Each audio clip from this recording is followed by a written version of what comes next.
Ve salatu ve selamu ala seyyidina ve nebiyyina Ebil Kasımil Mustafa Muhammed ve alihi teyyibine tahirin ve ashabihil muntecebin. Ve felil faili aksamun temaniyetun.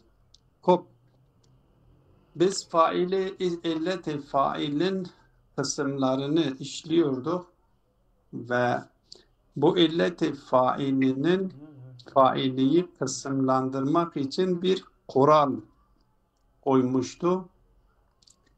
Ve o kural üzerinden bu illeti failiyi 8 kısma ayırmıştı.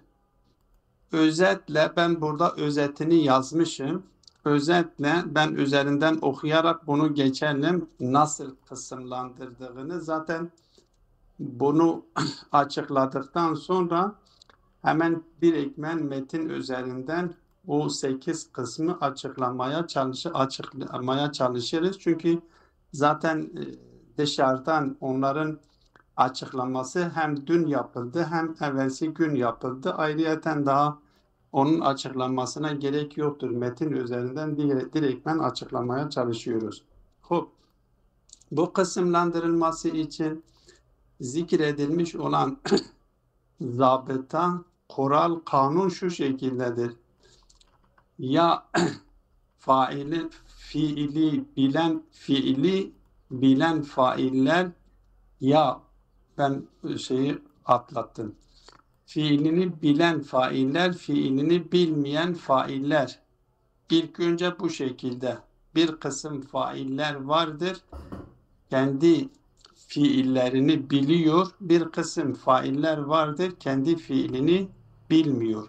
Yani bir diğer tabirle onların fiillerine bilgileri kaynaklık yapıyor. Yahut da fiillerine bilgi diye bir şey söz konusu değildir. Fiillerine bilgilerinin kaynaklık yapmadığı failler iki kısımdır.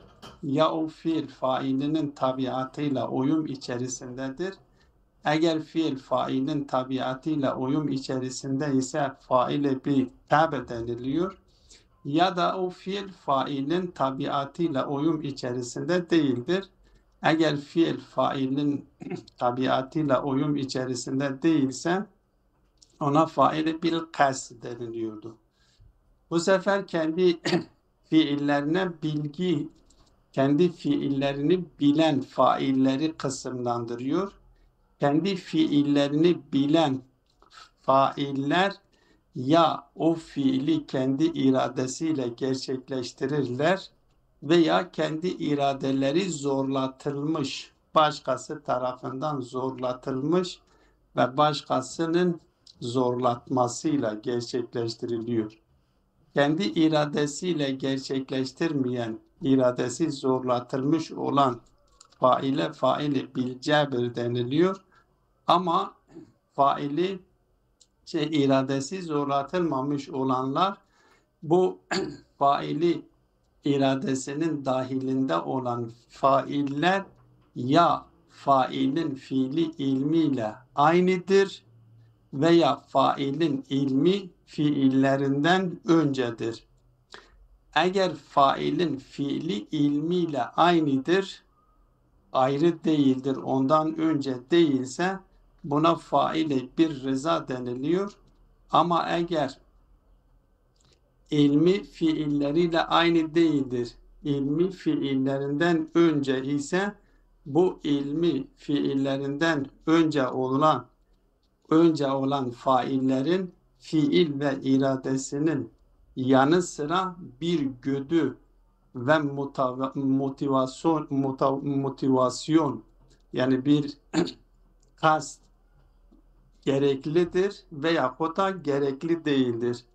Eğer bu iradenin ilminin yanı sıra ilmiyle birlikte bir kast da gerekli ise, iradesinin yanında bir kast da gerekli ise, iradesinin ötesinde kast da lazımsa faile bil kast deniliyor. Hop.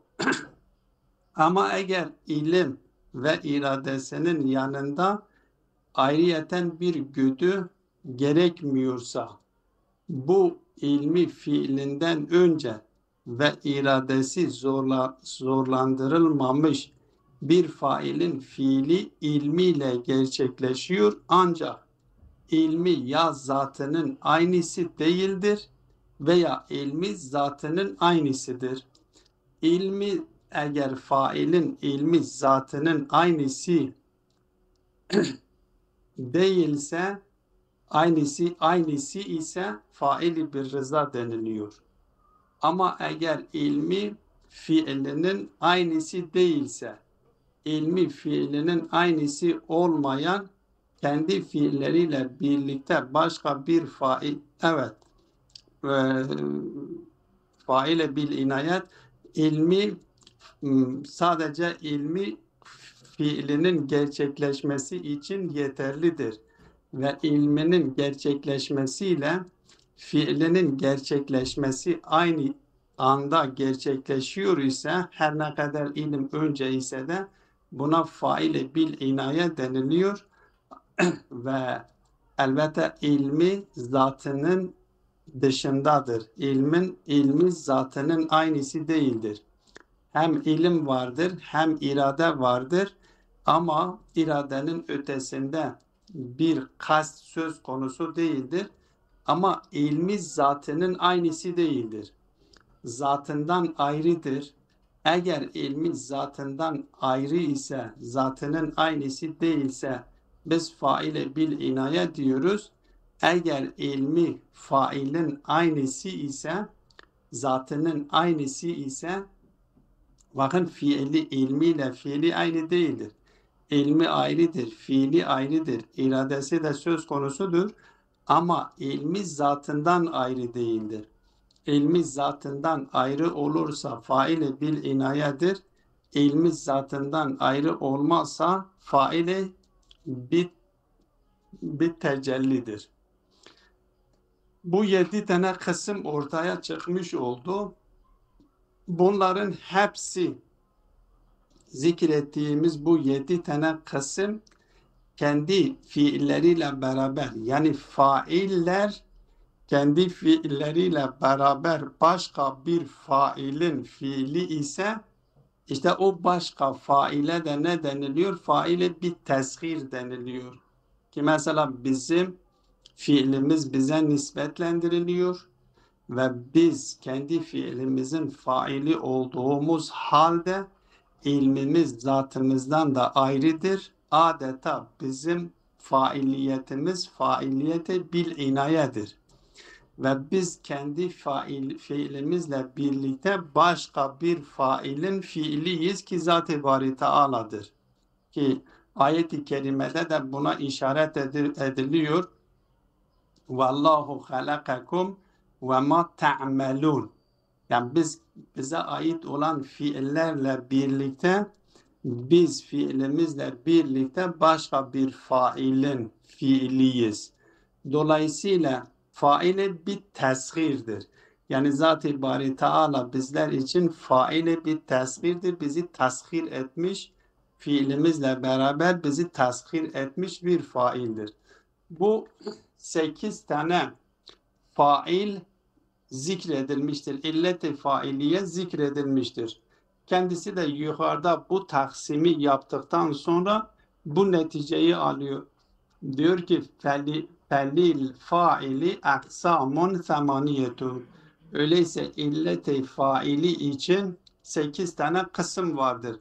Elbette burada 8 tane kısım söylenmesi de biraz mecazdır, biraz tesammuhtur. Çünkü o faili bir teshir hepsinde geçerlidir.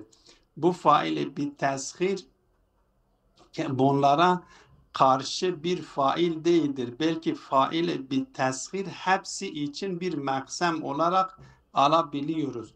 Çünkü 7 tane zikredilmiş olan 7 tane failin hepsi faili bir teshiriye nispetlendiriliyor. Hepsinde faili bir teshir söz konusudur. Dolayısıyla faili bir teshir bunların kasimi değildir. Çünkü bir kısımlandırıldığı zaman biz failleti faili mahsem almışız ve bu illeti faili ki mahsemdir, onlara onun için kısımlar zikrediyoruz. Bu zikredilen kısımlar birbirinin kasimidir. Normalde birbiriyle tebayün içerisinde olması gerekiyor. Oysa faili bir teshir bunların kasimi değildir. Bunlarla tebayün içerisinde değildir. Belki bu 7 tane zikrettiğimiz 7 tane fail, illet-i failiye, illet-i teshirin, illet-i bir teshirin şeyindedir, altında yer alıyor. Dolayısıyla illet-i bir teshiriye şayet biz bunların hepsi için bir maksam olarak alabiliyoruz. Bunların kasimi olarak burada zikredilmesi şayet doğru değildir. Yahut da tesammuhtur, mecazen bunu bir kısım olarak zikredilmiştir. Bu notayı hatırladıktan sonra biz bu netice almış olduğu bu 8 kısım illet-i failleyi tek tek burada bize açıklıyor ve sonunda da kendisi illet-i failiye bil cebr ve failiye bil ina faile bil cebr ve faile bil inaya hakkında bir işgal yapıyor ve o işgalin cevabını da vermiyor. O işgalin cevabını da nihayetül hikmede veriyor. Oraya geldiğimiz zaman eğer zaman olursa onu açıklamaya çalışırız. Diyor felil faili aksamun semaniyetun. Ahaduha el failu bit tab'i. Bir tanesi faili bit tab'dir. Ve huve ellezî la ilme lehu bi fiilihi. Faili bit tab'te ilim fiile kaynaklık yapmıyor. Alem asen failin fiili hakkında bilgisi yoktur. Ma'a kevnil fiili mulaimen li tab'ihi. Her ne kadar kendisinin fiiline dair bir bilgisi yoktur ve bilgisi onun fiiline kaynaklık yapmıyor ise de ama onun gerçekleştirmiş olduğu fiil onun tabiatına uygundur. Onun yapısına, onun mizacına uygundur. Onun vücut yapısına uygundur. Ken nefsi fi mertebetil kuvvel bedeniyeti tabiiyeti tef'alu ef'alaha bit tabi'i. Burada kendisi örnek veriyor. Nefsi dikkate alınız ki nefis ki önceden de buna işaret etmiştik. Nefis kendi şey yapıyor, kendisinin mahiyetinde olan bedenin organlarını çalıştırıyor. Hatta elbette bu nefs bedenin kuvvaları için faili bir teshir de diyebiliriz. Çünkü her organ kendisine ait kendi fiillerini tabiatları doğrultusunda bunu gerçekleştiriyor. Ama nefis tarafından bu organların her birisinin kendi fiilini gerçekleştirdiği halde bu organların her birisini kendi fiiliyle beraber nefsin fiilidir de diyebiliriz. Dolayısıyla nefis bedendeki organlara olan oranla faili bir teshirdir.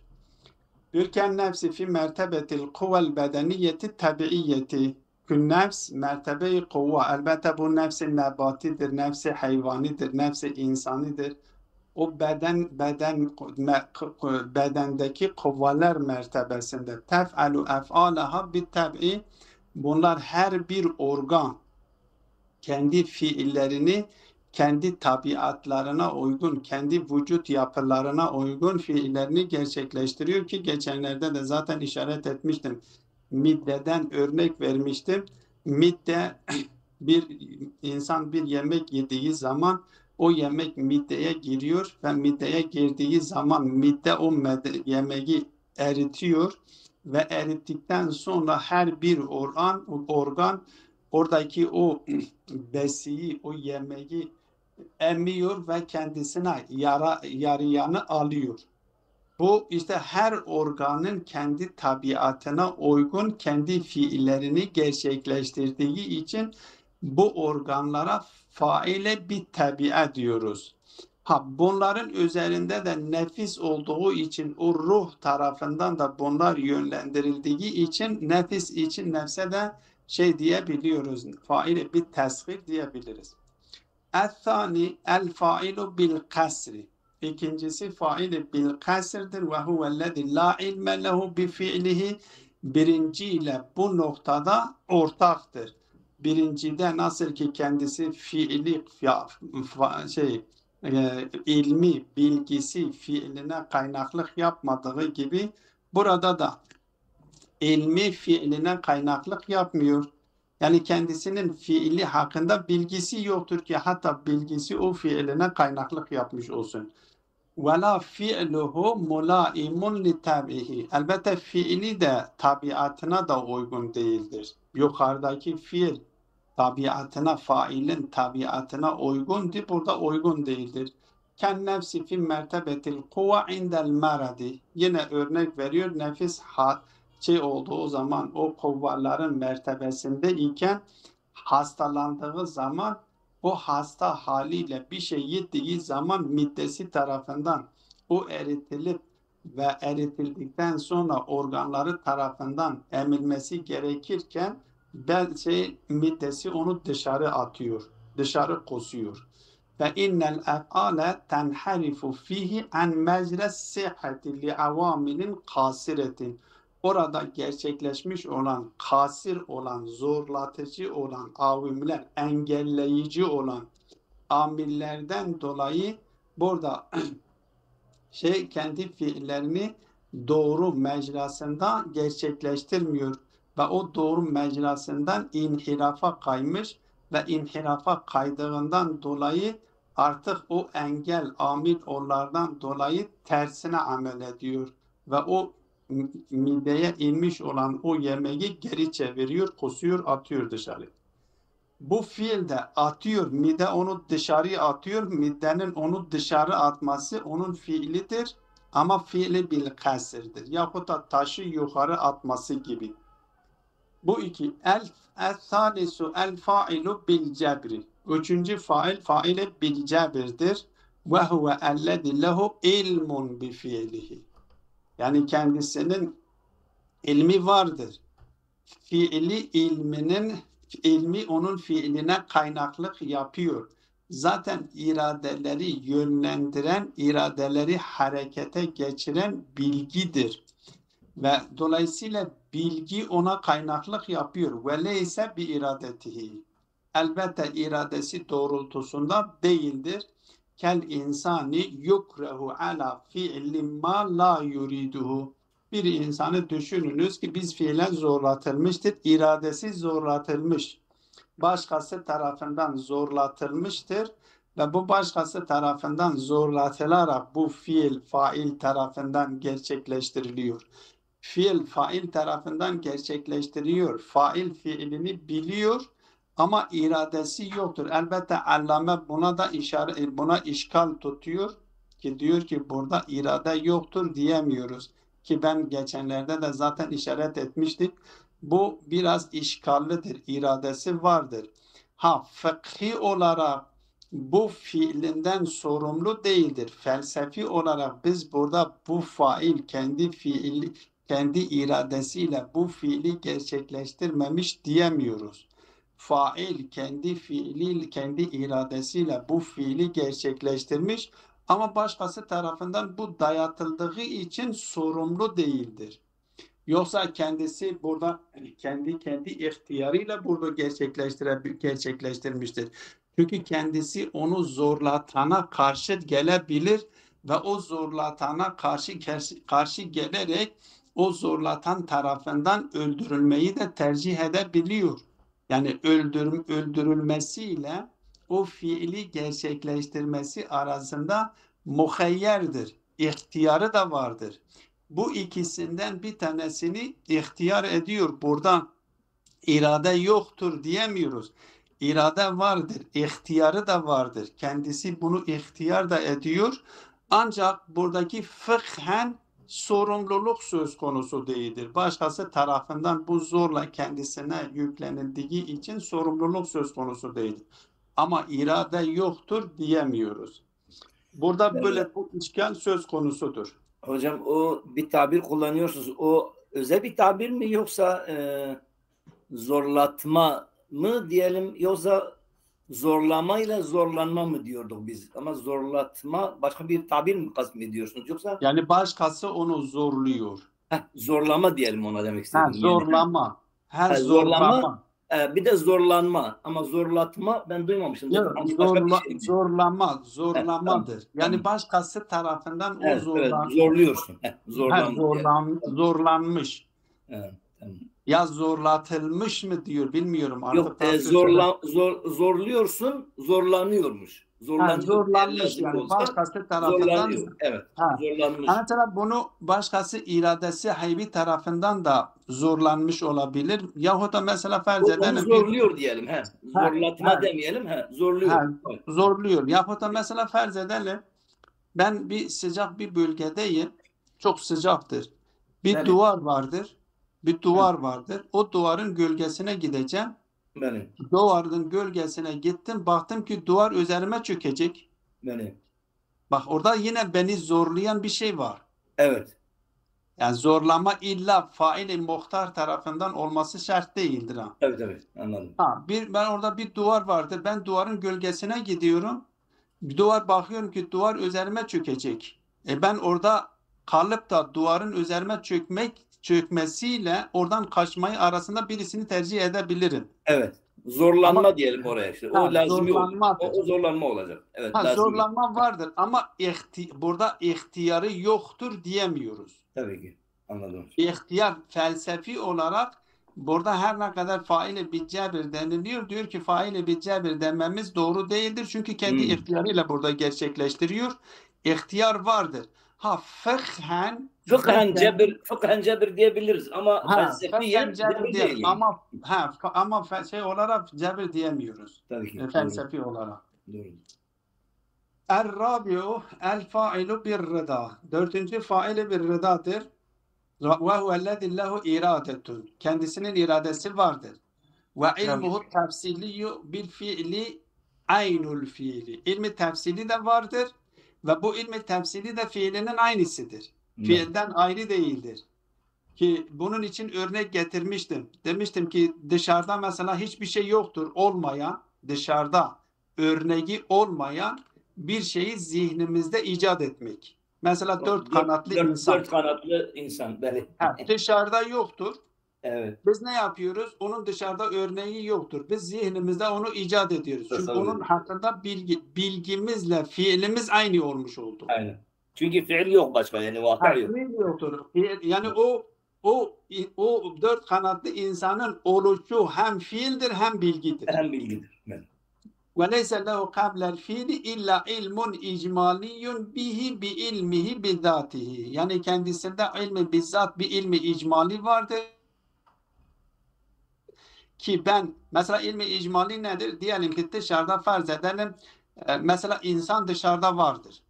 Kanatlı hayvanlar da vardır. Evet. Yani bir örnek ayrı Beli. örnekler vardır. Evet. Bir ilmi icmali olarak bir şekilde bir bilgi vardır. Onları birleştirerek bir ne yapıyorum? İnsanı dört kanatlı insan olarak zihnimde icat ediyorum. Bu ilmi tefsili olmuş oldu. Zihnimde tefsiliye dönüşmüş oldu. Kel insanı yef'alu es-suvarel hiyaliyeti. Suvarel hiyaliyete. Ve ilmu tefsili ve ilmuhu tefsili biha aynuha. Onun ilmi tefsili o fiil hakkında aynı fiildir. Ve lehu kablaha ilmun icmaliyun biha bi ilmihi bizatihi. Yani kendisi kendi ilmini kendi zatı hakkında bilgisi vardır ve kendisinin de icat edeceğini de icat etme yetisine sahip olduğunu da biliyor. Yani kendi zihninde herhangi bir şeyi bakın burada işte icmal oldu. Herhangi bir şeyi zihnimde icat edebilirim. O herhangi bir şeyi icat etme bu ilmi icmalidir. Ama onu dört kanatlı insanaya çevirdiğim zaman ne olmuş oldu? İlmi tefsili olmuş oldu. Bu icmaldan çıkmış oldu. Ve kef failiyetil vacibi lil eşyai indel işrakiyyin. Elbette diyor ki işrakiler de Zat-ı Bari Teala'nın bilgisi Zat-ı Bari Teala'nın failiyetini bu terimle faile bir rızat şeyiyle açıklıyorlar. El-hamisu el-failu bil kasti. Beşinci faile bil kastir ve huvellezî lehu iradetun Bu faili bil kaste de irade vardır. Ve ilmun bi fiilihi kablel fiili, fiilini gerçekleştirmeden önce bilgisi de vardır. Ve o bilgisi o fiiline kaynaklık yapıyor. Almada sadece bilgi yeterli değildir. Sadece iradeyle bilgi yeterli değildir. Belki bida'in zaidin. Yani irade ve ilim dışında başka bir güdü de motivasyon da olması gerekir. Yani onu, o bilgisini, o iradesini tahrik edecek bir tane güdü de olması gerekiyor. Bunun için de örnek vermiştik. Kel insani fi af'alil ihtiyariyeti günlük olarak insanın gerçekleştirmiş olduğu fiilleri bu şeydedir, bu kategoridedir. Ki örnek vermiştim, camiden örnek vermiştim ya medreseden örnek vermiştim. Ben camide mesela camiyi biliyorum, camiye gitmeyi biliyorum, bilgim vardır. Ama o iradem de vardır. Gidip gitmeme arasında da mesela bunu bir tanesini tercih edebilirim. Mesela tembelliğimden dolayı ne yapıyorum? Gitmemeyi tercih ediyorum. Ama orada mesela farz edelim bana savap yazılıyor diye o savap benim için bir engize olmuş oldu. Bir tane bir dahi olmuş oldu. Bir motivasyon olmuş oldu. Beni irademi harekete geçirdi. Yahut da olumsuz bir engize de olabilir. Diyelim ki toplum desin ki bak o da namaz kılıyor. Yani Allah korusun riya meselesi. Bu da ilmi vardır, iradesi vardır ama bu ikisi yeterli değildir. İkisinin yanı sıra bir engize de olması, bir güdü de olması gerekiyor. O güdü olduğu yerlerde işte biz el failu bil kasti diyoruz. Es-sadisu el failu bil inaye. Altıncısı faile bil inayedir. Ve huvellezî lehu iradetun ve ilmun sabikun alel fiili zaidun alel zatil faili. Buradaki dikkat edilmesi gereken nokta o nedir? Zaidun ala zatil fail. Yani ilmi zatıyla aynı değildir. Çünkü biliyorsunuz bu sıfatlar zatının aynısı mıdır? Yoksa zatından ayrı arez midir?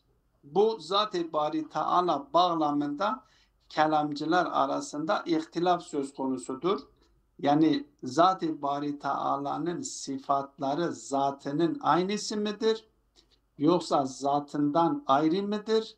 Yoksa ne ayn ne gayr midir? Ki üç görüş de burada zikredilmiştir. Mu'tezile diyor, Mu'tezile ile İmamiye diyor ki Zat-ı Bari Teala'nın sıfatları zatının aynısıdır ve Selefiler de sıfatlar zatının ayrı zattan gayridir.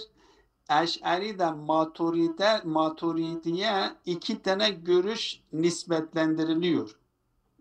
Bazı görüşlerde diyor gayrdir, bazı görüşlerde ne ayn'dir ne gayrdir deniliyor. Elbette ne ayn'dir ne gayrdir bundan ne kast ediliyor bu da açık değildir. Bu da Sede anlaşılır. Melekali diyor ya ne aynin ne gayrin ne vek etmene. Öyle diyor. Öyle diyorlar. Melekali Yani sevdi. Evet. bu üç tane görüş söz konusudur. Onu yerinde konuşmak gerekir. Anladım. Ama her halükarda burada ama insanlarda kesinlikle ilm zatından ayrıdır. Zaid ver zattır. İşte burada diyor ki eğer ilim vardır. Evet, irade vardır. İlim fiilden öncedir. Evet. İlim fiilden ayrıdır.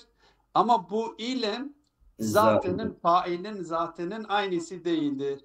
İlim failin zatının aynısı olmadığı yerde biz ne diyoruz? Failun bil inaya diyoruz. Kel insanil vaki ala cezain alin. Bir insanı düşününüz ki daha önce bu örnekte söylemiştik. Düşününüz insan ne yapmıştır? Gözünü bağlamışız. Elbette Allame buna da işgal yapıyor. Hem faili bil cebre işgal yapıyor ki işgalini söyledim orada. Hem bu faili bil inayeye işgal yapıyor. Bir insanı düşününüz, gözlerini bağlamışlar Hı.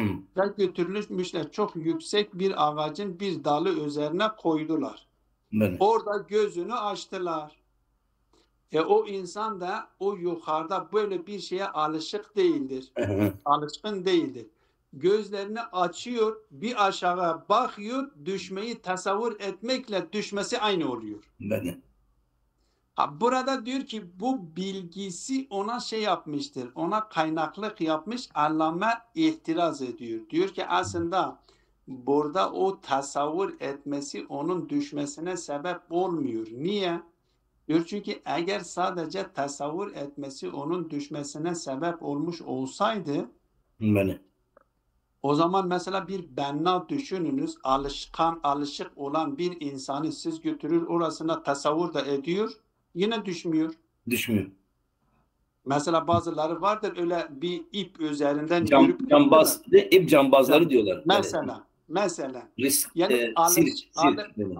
alışık olanlar şey değildir. Alışık Evet. olanlar düşmüyor. Düşmüyor. Öyleyse onların o düşmelerine sebep olan ilimleri değildir. Belki tasavvur etmeleri değildir.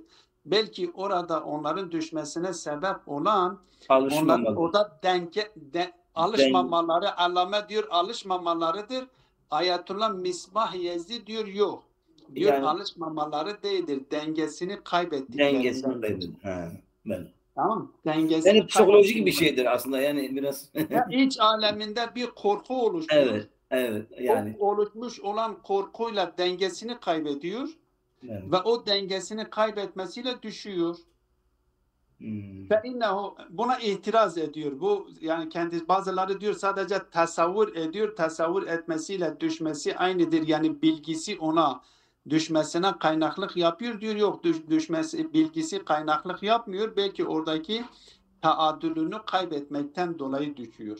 Ve innehu bi mucerredi tevahhumi sukut yaskutu alel ardı. Ki bu insan sadece o düşmeyi tasavvur etmesiyle düşmesi aynı oluyor.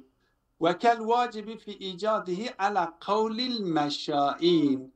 Elbette meşa felsefesinin ekolunun sahipleri de Allahu Teala'nın fiillerini bu şekilde açıklıyorlar. Bu misalla faile bil inaya yani Zat-ı Bari Teala için faile bil inaya yani sadece bilgisi onların yaratılmasına sebep olmuştur. Tasavvur etmesi, düşünmesi, sudur anlayışı zaten bunun üzerinden açıklanılıyor. Yani onu yerinde açıklanması gerekiyor. وَالسَّابِعُ الْفَائِلُ بِالْتَجَلِّ Faili bir tecelli de sadece faile bil inayeden farklılığı budur. Faile bil inayede biz dedik ilim failinin zatından ayrıdır. Ama faili bir tecellide ise ilim zatının aynısıdır. Ayrı değildir. وَهُوَ الَّذِي يَفْعَلُ الْفِيَلَ Fiili gerçekleştiriyor. وَلَهُ ilmun sabikun tefsiliyun bihi O fiili hakkında tefsili önce bir bilgisi de vardır. Huve aynu ilmihil icmaliye. Elbette ilmi tefsiliyle ilmi icmali kendisi aynıdır. Bizzatihi. Ve huve aynu ilmihil icmali bizzatihi. Yani o ilmi tefsili, onun ilmi icmaliyle zatının aynısıdır. Ken nefsil insaniyetil mücerredeti mücerred olan insanın nefsi fe inneha lemma kâneti suretul ahire li nev'iha çünkü biz dikkat edin nefs insanın nefsi yani insanı diğer varlıklardan ayıran insanı insan yapan ona insanı insan yapan özelliğe nev'i ahir diyor deniliyor. Ki o suretul ahiretu li nev'iha ki o natıkiyet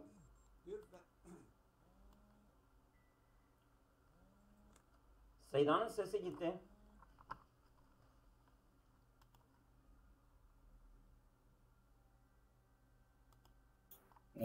Peki Murat derken? Murat Değil. Ondan sonra natıkiyet medine gelmesi. Ben böyle anladım. Ben getiriyorum. Zaten oradan daha açıklamadım. Açıklayacağım. Tamam. Buyurun. Tamam. Örnek veriyor. Öyleyse faile bir tecellinin tarifi budur. Diyor ki failin vardır. failin ilmi vardır, iradesi vardır, ilmi sabık-ı tefsilidir. O ilmi tefsili, ilmi icmalinin aynısıdır. Ve ilmi, ister ilmi tefsilisi olsun, ister ilmi icmali niteliğinde olsun, çünkü ilmi icmali ile ilmi tefsili onda birdir. Ve ilmi icmali ile ilmi tefsili ile birlikte ilmi zatından ayrı değildir. Bu önemlidir. Yani bu faile bir tecellide önemli nokta budur. Faile bir tecelliyi faile bil inayeden ayıran nokta da burasıdır. İlmi zatından ayrı değil, zatının gayri değildir. Zatının aynısıdır. Hop, örnek veriyor. Diyor kel nefsil insaniyetil mücerredeti. Bu insanın nefsi gibi, o mücerred olan nefsi gibidir. Şimdi bu mücerred olan nefsini açıklıyor. Nedir diyor? Diyor fe inneha, bu insanın mücerred olan nefsi lemma kânetis suretul ahiretu li nev'iha, bunun kendisi insan için, insanın nev'i için suretun ahiretun, son, yani o natıkiyettir. Seyda Es-Surete mi okuyoruz? Yani haber mi? Es-Surete okusak daha doğrudur. Sanki daha doğrudur. Kânetil nefsu Es-Suretel ahiretel nev'iha. Es-Suretel ahirete li nev'iha.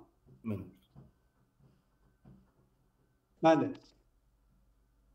Top, o öyleyse bu nefse insanın mücerred nedir diyor? Fe innaha lemma kânetis suretel ahirete li nev'iha. Bu kendi nev'i, yani insan olma, insanı insan yapan o özelliktir. Ki o natıkiyettir. Kânet ala besatetiha hiyel mebde'u li cemi'i kemalatiha ve athariha'l vacideti la fidatiha. Bu nefs-i mücerred ki o insanı insan yapmıştır ve insan için nev'i ahirdir, son nev'dir ki insanı insan yapmıştır. Bu basit olmasına rağmen, basit olma yani mücerreddir ve parçalardan oluşmuş değildir. Bu basit olmasına rağmen ve nefsin bütün kemalatları için ve nefsin gerçekleştireceği eserlerinin tamamı için nedir? Mebde'dir, kaynaktır. Ve aynı zamanda ve ilmuhel huzuriyi bizzatiha ilmun bitefasili kemalatiha. Ve onun ilmi, huzuri ilmi de ki kendisi hakkındaki bilgisi bir ilmi huzuridir. Şimdi nefsimizin kendisini bilmesi ilmi huzuriye giriyor. Ve ilmi huzuri girdiği zaman ilmi huzuri olarak kendisinin hangi kemalatlara sahip olduğunu detaylı bir şekilde biliyor. Ben şimdi nefsime baktığım zaman nefsimin hakikatini dikkate aldığım zaman neyi yapabiliyorum, neyi yapabilmiyorum, benim yani istidadım nedir? O nefs kendi zatında bunu biliyor. Ve illem yetemeyyez ba'duha min ba'din. Her ne kadar bu fiiliyat, bu eserler birbirinden ayırmış olmamış olmasa da bu bir örnektir. Yani nefsin sahip olmuş olduğu kemalat ve eserlerine kaynaklık yapması gibi. Ve kel vacibi Teala binaen ala ma seyeci'u min enne lehu Teala ilmen icmaliyen fi aynil keşfi tefsiliye. Ki daha sonradan Allame zaten bu konu Mulla Sedra'nın Mulla Sedra felsefesinde de bu tabir çok önemlidir. Diyor ki Zat-ı Bari Teala'nın bilgisi, diyor Zat-ı Bari Teala için biz bu faile bir tecelli diyebiliyoruz. Çünkü Zat-ı Bari Teala'ya bu felsefeye göre yani Mulla Sedra'nın ekolüne göre Zat-ı Bari Teala faile bir tecellidir. Ki faile bir tecelliyi burada nasıl kabul ediyor? Diyor ki min ennellehu Teala ilmen icmaliye. Zat-ı Bari Teala'nın hem ilmi icmali vardır ve bu ilmi icmali aynı halinde ilmi tefsili şeklinde kendisi için keşf şeklindedir. Dolayısıyla Zat-ı Bari Teala kendisi kendisine baktığı zaman tabir elbette tabir bu başka bir tabir bulamadığımız için kendisine baktığı zaman diyorum. Yani kendisine olan bilgisine göre kendisinin neyi yapabilir, kendisi için ne mümkündür, neyin nasıl mümkündür bunların hepsini kendisi biliyor. Ama bunlar hem icmal şeklinde olduğu gibi tefsil şeklinde de dışarıda bunları gerçekleştiriyor. Onun için tabir ediyor. Diyor ki ilmen icmaliyen ama fi aynil